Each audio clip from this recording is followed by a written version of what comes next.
नमस्कार दोस्तों। वैसे तो निर्वाचन आयोग के पास हजारों राजनीतिक दल पंजीकृत हैं, लेकिन सिर्फ पंजीकरण मात्र से वे मान्यता प्राप्त दल नहीं हो जाते हैं। मान्यता प्राप्त दल होने के लिए उन्हें कुछ परफॉर्मेंस देनी पड़ती है।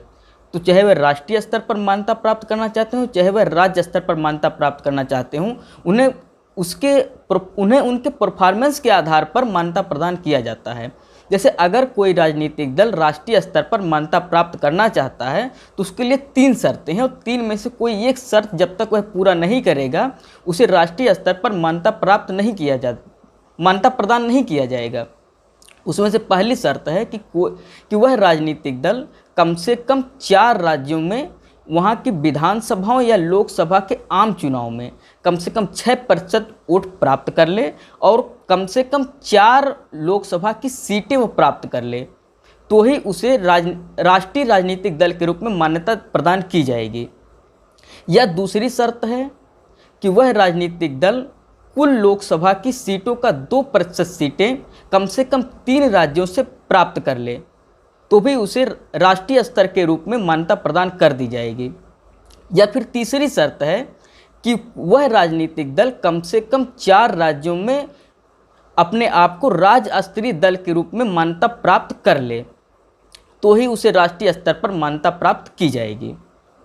अब बात आती है कि राज्य स्तर पर मान्यता प्राप्त करने के लिए राज्यों को क्या करना चाहिए। तो वहाँ पर उनके सामने 5 विकल्प हैं। 5 में से कोई भी एक विकल्प, कोई भी एक शर्त अगर वो फॉलो करते हैं तो उन्हें राज्य स्तर पर मान्यता प्राप्त कर दी जाएगी।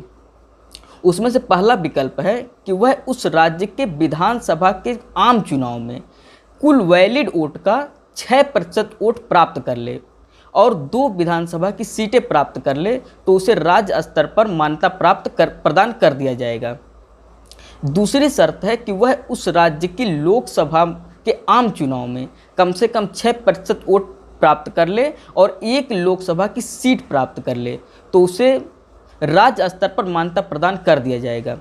या फिर तीसरी शर्त है कि वह राजनीतिक दल उस राज्य के जो विधानसभा की टोटल सीटें हैं उन सीटों के 3% अथवा 3 सीटें, इस 3% अथवा 3 में जो ज़्यादा है उसे अगर वह प्राप्त कर लेता है तो उसे उस राज्य के राज्य स्तर के दल के रूप में मान्यता प्रदान कर दिया जाता है।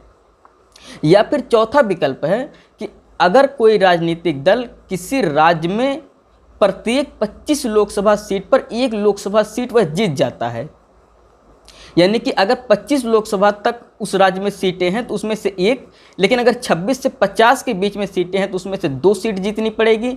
अगर 51 से 75 के बीच में है तो उसे 3 जीतनी पड़ेगी, और अगर 75 से 100 के बीच में है तो उसे 4 लोकसभा की सीटें जीतनी पड़ेगी, अपने आप को राज्य स्तर के रूप में रिप्रेजेंट करने के लिए, अपने आप को राज्य स्तर के रूप में मान्यता प्राप्त करने के लिए।